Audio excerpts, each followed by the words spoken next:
Hablemos del empadronamiento. Hemos visto unas filas tremendas. Ayer se lo mostrábamos. Ya se conocen los datos, por lo menos generales, del empadronamiento. Yo quedé sorprendida con los jóvenes, porque en las filas se veían muchos jóvenes que van a ser los nuevos electores. Está con nosotros el ingeniero Antonio Costas, vocal del Tribunal Supremo Electoral. Bienvenido, un placer tenerlo acá. Gracias, Priscila. Buenas noches.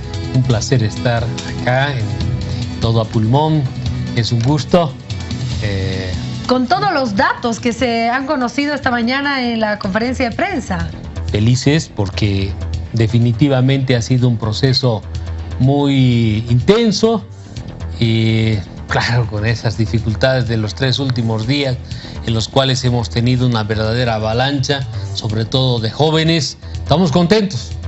Es bueno que los jóvenes se integren, se incorporen, pero indudablemente nos han dado un poco de preocupación y a veces inclusive el no poder atender mejor a la gente es algo que siempre motiva a la institución. Hubo problemas, ¿no? En algunos puntos. Hubo inclusive un poco de vandalismo. En Irpavi tuvimos una situación incómoda, que se violentó la puerta. Ahora es que esa mala costumbre nuestra, ¿no? De ir a último momento. La hora boliviana, sí. Dejar todo para mañana cuando debería hacerse ayer. Pero mira, el resultado es positivo. A ver, ¿cuáles son los datos que tenemos, por favor?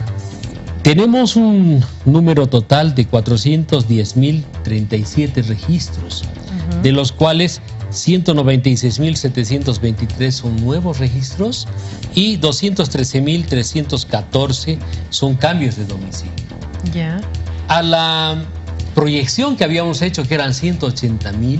¿180.000 era la proyección? Sí, ya. Para nuevos registros hemos superado con el 9.29%. Muy importante. Y analizando, por ejemplo, la distribución de este incremento en las departamentales, también en todas, básicamente. También en todas. Han habido incrementos importantes como en Pando, por ejemplo, que se nota que hay una actividad. Debe haber bastante migración también. Ya. ¿No? En el oriente se está notando que hay bastante migración. Santa Cruz ha sido el lugar, el departamento donde más registros han habido, de 113.017. La Paz, que sigue, 83.000. Entonces, hay una diferencia importante. Y otra cosa que es agradable darnos cuenta, que cada vez son más las personas que se incorporan y están equilibrando al cambio de domicilio.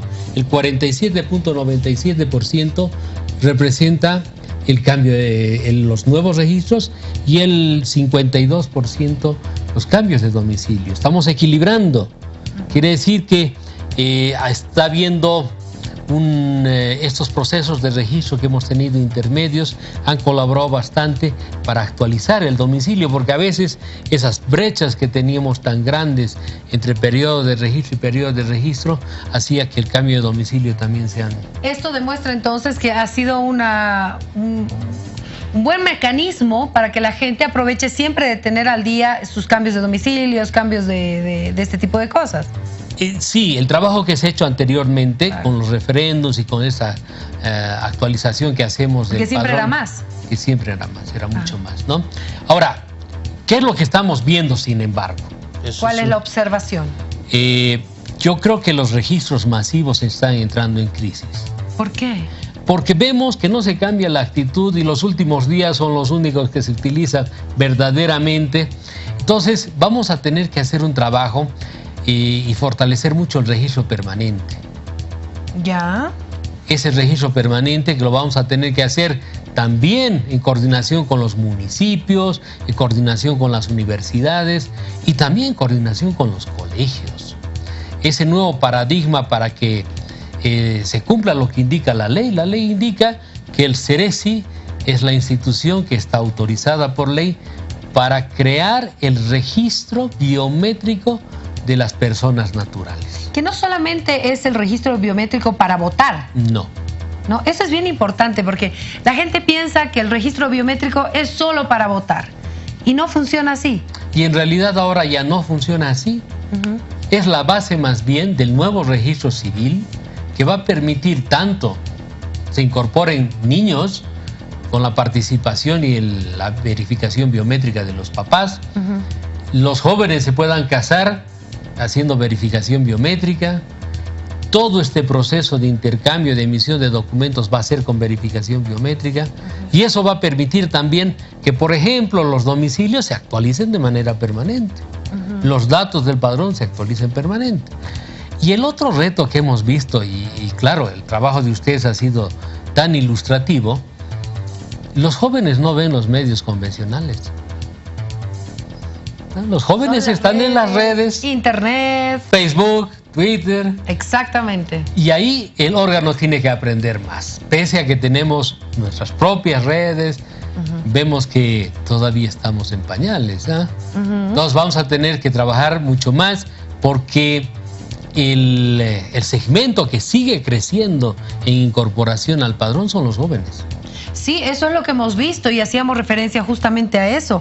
Entonces, a raíz de esto y ese análisis y esta crítica constructiva que también se hace el propio Tribunal Supremo Electoral, se va a masificar, se va a reforzar esta parte de las redes sociales, el Internet dentro del Tribunal Supremo Electoral para la campaña, o sea, para esta campaña de información que se viene. Sí, sí. Para lo inmediato hay que hacerlo. Porque es la gran demanda. Tanto las personas que ya somos mayores, jóvenes mayores, y también hay los muy jovencitos demandan conocer más. Porque la primera demanda es decir quiénes son, por quién voy a votar. Y la segunda, ¿cuándo voy a votar? Y hay un segmento importante también que dice, ¿por qué voy a votar? ¿Qué evento electoral tenemos el 3 de diciembre? Entonces ahí el reto es formidable.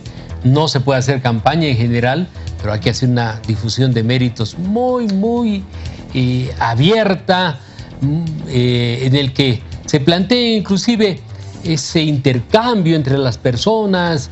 En algún momento las personas empiezan a conocer a quienes están siendo candidatos, tendrán que opinar, pues decir, a mí me parece este, a mí me parece el otro. Ese es un tema absolutamente normal que va a ocurrir. En familia hacemos lo mismo. Exactamente. Ahora, cuando se abrió un poco más la posibilidad de que los medios tengamos acceso a los candidatos y se los pueda conocer, pero cuando se habla de propuestas, ¿es correcto este término? Porque, ¿qué pueden proponer ellos?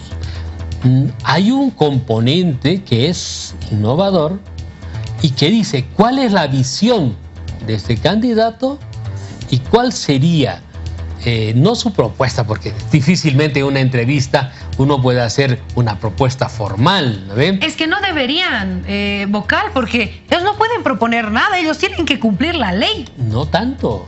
¿Qué propondrían? Porque hay instancias inclusive que tienen... A ver, cuando uno asume la responsabilidad de ser la instancia que procesa, que juzga, pero que también dirige este órgano del Estado, uno tiene que tener también las ideas claras de qué debe hacer. Pero lo que deben hacer está escrito, o sea, está en las leyes. Una parte. ¿Cuál es la parte que no está? La organización, la gestión, la priorización. No la parte administrativa, es la parte operativa. Ya. Porque uno operativiza la administración de justicia, como todas las otras instancias. A ver, ¿cómo yo voy a atender a este usuario, a este público que se acerca? Nosotros, por ejemplo, primero en el CEGIP, ¿cómo lo vamos a atender? Ahora, ¿cómo los atendemos en el CERECI? Todavía tenemos problemas hasta de infraestructura. O sea, es más esta propuesta operativa. O sea, ¿qué le gustaría que sea, digamos, el trato de una persona litigante en la justicia? Pero no se circunscribe a eso. El cargo a los que están accediendo, cada una de estos candidatos para ser autoridades, representa su complejidad. Por ejemplo, quien sea candidato al Tribunal Supremo de Justicia tendrá una visión diferente a aquel que está postulando para el Consejo de la Magistratura, que es evidentemente y eminentemente más administrativo. Claro. Pero también aquel que está haciendo administración el tema de la justicia, el tema constitucional, tiene que ver también cómo funciona internamente, pues, su institución. Ahora, ¿por qué le digo que no se puede, o sea, es un poco complejo una entrevista más de criterios? Por ejemplo, yo le puedo preguntar a uno de ellos, ¿cuál es su criterio sobre el aborto? Él no puede emitir un criterio sobre el aborto porque podría anularse en un futuro alguna resolución sobre el tema. Entonces, ¿me entiende que es complejo? ¿Cómo van a manejar ellos? Hablando de su carrera, eso sería importante que se resalte, sus méritos, qué es lo que han hecho, para que la gente conozca, esta persona realmente tiene una carrera jurídica que podría sumar a esta revolución de la justicia que se quiere. Sí, claro. Es la trayectoria, ¿no? La trayectoria que ha tenido. Bueno, yo no podría hablar mucho del tema jurídico, de leyes. Exacto. Porque mi especialidad no está en esa línea, ¿no? No, pero no es que no es campaña, difusión de méritos, ese es el término. Sí, pero la visión, dice, ¿no? Ajá, exacto. Dice, a ver, expresemos la visión. Cuando a mí me toca, por ejemplo, asumir un cargo y me pregunta qué es lo que va a hacer usted, no estoy en una propuesta, no tengo un plan escrito muchas veces, pero sí tengo una visión. O sea, no solamente me imagino, sino tengo cierto acierto para acciones que deben llevarse adelante. Ya. ¿No? Por ejemplo, ¿cómo podríamos manejar el tema de la mora procesal? ¿Cómo podríamos visibilizar la gestión de la justicia? Transparentarla. Indudablemente tendrá pues habrá que respetarse, pero los procesos, por lo que yo entiendo, todos son públicos. Y en la mayoría de los casos hay oralidad. Sí. Entonces, entender esos procedimientos, pues cómo se van a aplicar. Y ellos son los magistrados, ellos están en la parte más alta de la dirección, donde inclusive, además de la administración propia de la justicia, deben tomar decisiones estructurales. Y una decisión estructural repercute inmediatamente en pro o en contra. Eso es cierto. Ahora, don Antonio, hay algo que es importante también y que lo decía esta mañana el Tribunal Supremo Electoral sobre las campañas. No se puede hablar de campaña porque esta es una elección judicial que tiene sus propias características, sino de difusión de información y de méritos de cada uno de los candidatos. Sin embargo, los opositores hablan de una campaña o convocar a un voto nulo. En algún momento hubo una polémica de que se sancionaba o no se sancionaba. ¿Cuál es la posición? ¿Qué es lo que dice la ley? ¿Qué se puede y qué no se puede hacer? La ley se expresa en su artículo 82 y establece las previsiones y las prohibiciones a los candidatos a hacer campaña. Ya, el candidato no puede decir voten por mí. Voten por mí. Okay. Ni ponerse poleras, etcétera, ¿no? Todo lo que está definido también en el reglamento, porque el reglamento tiene esa virtud. El reglamento ha tratado de especificar todos los términos necesarios para que no exista esa confusión. Ya. Y dice también a los medios, son la segunda instancia, y después dice a los ciudadanos. 3 incisos. Y allá establece claramente que no se puede hacer campaña para pedir el voto a favor de una persona o en contra. Y ahí está establecido todo el contexto. Cuando dice en contra, ¿el voto nulo entra en esa categoría? No, el voto nulo es una preferencia, es una decisión. La Constitución Política del Estado y sobre todo la ley, el régimen del órgano electoral establecen claramente las categorías de los votos. Y lo primero dice, los votos válidos referidos a aquellos que permiten la elección de autoridades o la selección de una consulta, porque no decimos que el sí o el no. A ver, el no es inválido, el no es una opción. Es una opción. ¿Y el nulo también es una opción? Segundo, dice los votos blancos y los votos nulos. Dentro de una papeleta siempre se coloca los votos, la situación, en este caso, por ejemplo, de los candidatos. No se consigna en una papeleta otra opción, solamente es una elección de los candidatos. Por eso la papeleta está enmarcada en ese modelo. Sin embargo, y emergente del proceso mismo de votación y de que el ciudadano ejerza el derecho que le asiste, él puede dejar de emitir su voto por los candidatos que están presentados en esa papeleta o finalmente anular esta papeleta bajo las previsiones que están establecidas. Por ejemplo, hacerle una raya completa sobre todos o poner una palabra inconveniente. Ese es el derecho que tiene cada una de las personas. Así es. El momento que tiene la papeleta. Así es. Y es también derecho de una persona decir, vota en nulo. ¿Puede? Mira, el momento que una persona expresa su preferencia o su intención, pierde ese derecho, inclusive a veces que tiene, que le da también la ley de decir, mi voto es secreto, ¿no? Pero en ese momento no tiene ninguna sanción, porque cuando uno manifiesta la votación que ha hecho en la mesa, el voto se anula, ¿no? Si yo, por ejemplo, en alguna circunstancia, y se ha dado alguna vez, entro y digo, he votado por fulano de tal, aunque la papeleta esté cerrada, se anula, pues. Porque expresamente indica que el voto es secreto.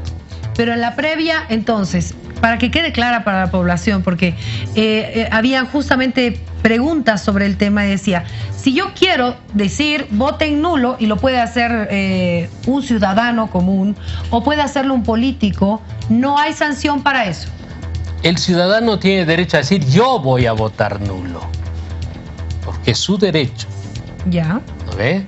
Lo que tiene que preverse siempre y tomarse en cuenta de que no existe una campaña que motive a una intención de voto. Entonces, si un funcionario público, un opositor o alguien diga voy a votar nulo y quiero convocarlos a ustedes que voten nulo, eso ya tiene una sanción. Eso será sujeto de un análisis, si emergiera una denuncia o tendríamos que hacer una revisión de oficio. Yo en este momento mal podría decir cómo va a obrar la instancia que es jurisdiccional y decir, vamos a sancionar o no vamos a sancionar.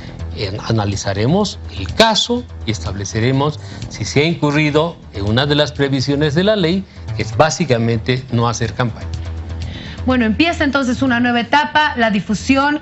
¿Cuándo empieza formalmente? La difusión ha empezado el 4.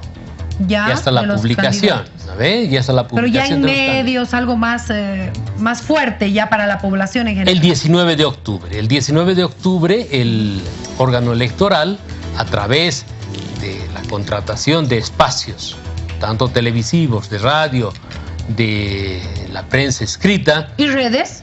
Y las redes, eso no se contrata. No, claro que se paga publicidad. En algunos casos. Sí, claro. Ahora ya cuesta.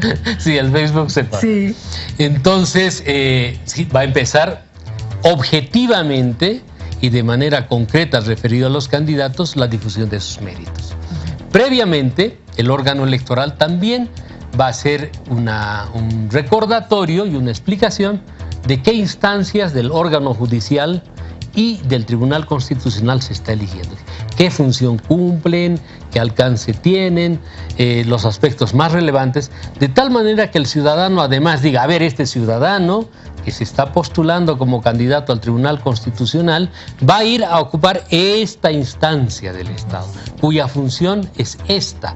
Porque pensamos, por ejemplo, que los magistrados del Tribunal Constitucional tienen la misma función que los magistrados del Tribunal Supremo de Justicia. O que el Consejo de la Magistratura, digamos, que son cosas totalmente diferentes. Claro, claro. Entonces, esa es la tarea que va a hacer ahora el tribunal, va a difundir estos méritos, además de las otras concernientes al mismo calendario. Perfecto. Muchísimas gracias, vocal, por haber estado con nosotros. A ti las gracias, Priscila. Siempre es un placer estar acá. A órdenes para cuando tú así lo dispongas y poder comentar con la ciudadanía qué es lo que vamos haciendo. Ha sido un gusto. Gracias. Gracias.